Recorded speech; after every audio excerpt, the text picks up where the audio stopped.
തെരഞ്ഞെടുപ്പ് വിജയത്തിന് നന്ദി പറഞ്ഞ പ്രിയങ്ക ഗാന്ധിയുടെ വയനാട് ലോക്സഭാ മണ്ഡല പര്യടനം. രാഹുൽ ഗാന്ധിക്ക് ഒപ്പമാണ് പ്രിയങ്ക മണ്ഡലത്തിലെത്തിയത്. അതേസമയം പ്രിയങ്ക ഗാന്ധി പങ്കെടുത്ത സ്വീകരണ പരിപാടികളിൽ ക്ഷണിക്കാത്തതിൽ മുസ്ലിം ലീഗ് ഉൾപ്പെടെയുള്ള ഘടകകക്ഷികൾക്ക് അതൃപ്തിയുണ്ട്. സത്യത്തിന് വേണ്ടി വീണ്ടും വീണ്ടും നിങ്ങൾ നിങ്ങളുടെ ശബ്ദം ഉയർത്തിയിട്ടുണ്ട്.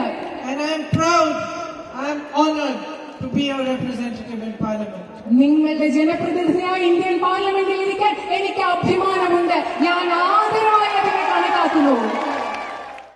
തിരഞ്ഞെടുപ്പ് വിജയത്തിനും സത്യപ്രതിജ്ഞയ്ക്കും ശേഷം ഇതാദ്യമായാണ് വയനാട് മണ്ഡലത്തിലേക്കുള്ള പ്രിയങ്ക ഗാന്ധിയുടെ വരവ്. വയനാട് ലോക്സഭാ മണ്ഡലത്തിന് കീഴിലുള്ള തിരുവമ്പാടി മുക്കത്തായിരുന്നു പ്രിയങ്ക ഗാന്ധിയുടെ ആദ്യ സ്വീകരണ പരിപാടി. രാഹുൽ ഗാന്ധിയും പ്രിയങ്ക ഗാന്ധിക്കൊപ്പമുണ്ട്. മുണ്ടക്കൈ ചൂരൽമല ഉരുൾപൊട്ടൽ ദുരന്തത്തിലെ സഹായം വൈകുന്നതിൽ കേന്ദ്രത്തെ ഇരുവരും വിമർശിച്ചു. So I was telling my sister and Mr. Venugopal that every member of the Congress party, every member of the UDF should put full pressure on the government of Kerala to help the victims of the tragedy. Nilambur കരുളായിയിലും സ്വീകരണ യോഗം സംഘടിപ്പിച്ചു. വണ്ടൂരിലും ഏറനാട് മണ്ഡലത്തിലെ എടവണ്ണയിലും road show.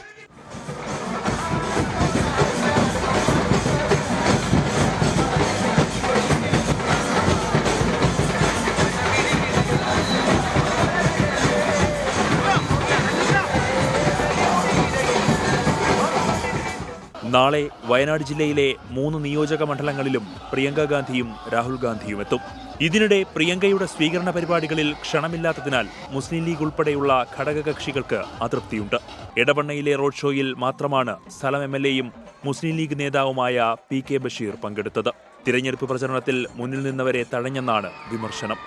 24 Kozhikode, Malappuram.